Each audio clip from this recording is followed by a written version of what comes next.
Good afternoon, everyone. Today I am going to talk about the comparison of the OCTA and the FFA in the patient with the diabetic maculopathy. I have no financial interest in this presentation. So as we all know that the diabetes is a growing worldwide epidemic, and by the end of 2045, the disease burden of the diabetes in the Southeast Asia will rise by 74%. So diabetic retinopathy is a leading cause of the blindness, and in India, the prevalence of DME among the people with the diabetes is found to be 8.9%. So starting with my topic, so although the FFA has been used to assess the leakage in the vascular bed qualitatively in the macular edema, but cannot be used repeatedly due to the toxic nature of a dye, whereas the OCT and OCTA can offer a high resolution cross-sectional images of the retina, which also provide the quantitative measurement of the retinal thickness in a non-invasive way. So the aim of this study was to assess the effectivity of the OCTA when compared to the FFA to detect the various structural features in the patient with the diabetic maculopathy. The research question was that the OCTA can be a comparable substitute to FFA for the analysis of the retinal vascular pathology in the diabetic maculopathy.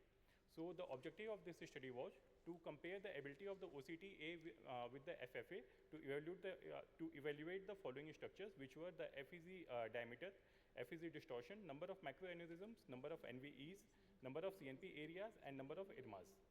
So the study was conducted at the outpatient department of the retina services at the AIOS2025 with the study duration of 2 years. It was the cross-sectional agreement study between the two diagnostic tests with a sample size of 102 eyes. The inclusion criteria was all the patients who were diagnosed with the diabetic maculopathy with the age of above than 18 years. So for the image acquisition, for the OCTA, we have used the Topcon DRI OCT1 Atlantis SS OCT machine. And for the FFA, we use Visucam 500, which was manufactured by Carl J. Optics.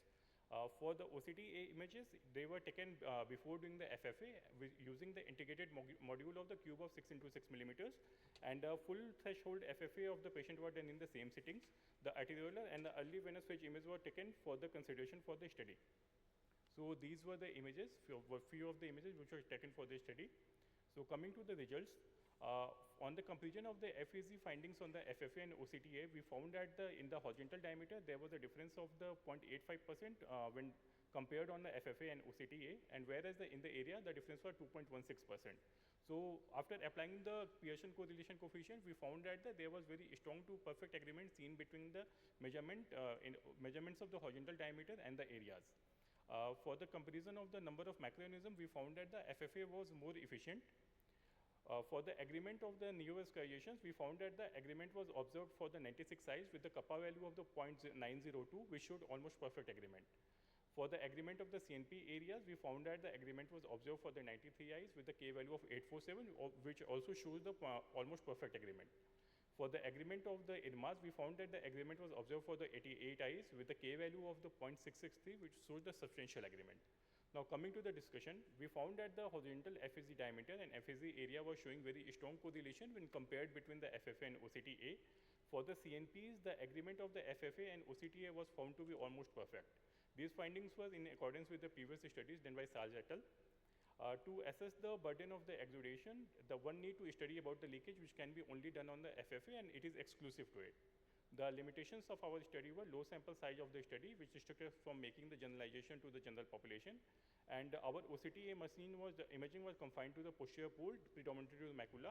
Thus, the peripheral vascular changes were not assessed.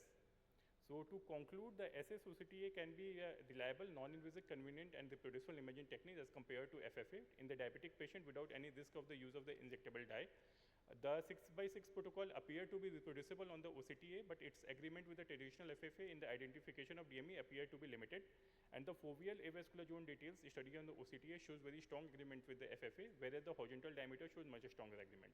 So these are my references. Thank you. This the scan size is 6x6 millimeter. Yes, so did you do the similar size for the fluorescein angiography? Because fluorescein angiography will give a wider view. So when you input it in the image A, you need to, we have to quantify it, ma'am. Yeah, you have to reduce. Yes, ma'am. For that, we use a Java-based software, ma'am. It is a free-to-use software available online, known as the ImageJ software, ma'am. It has a referencing tool. By using that, we can quantify the area under observation, ma'am. No, so did you take that 6x6 millimeters from the FFA and just compare only then that compare size? with the 6x6 on the OCTA, ma'am. Okay, and then 6x6 mm scan, and also your title says that diabetic maculopathy, Yes, but you are also commenting about the NVE. And the capillary non-perfusion. So this NVE, was that seen in the 6 by 6 millimeter scan? So, ma'am, our center is an isolated center in a remote area. So the patient we have presented to us with the diabetic retinopathy, they come in the with the severe NPDR and the PDR cases only, ma'am.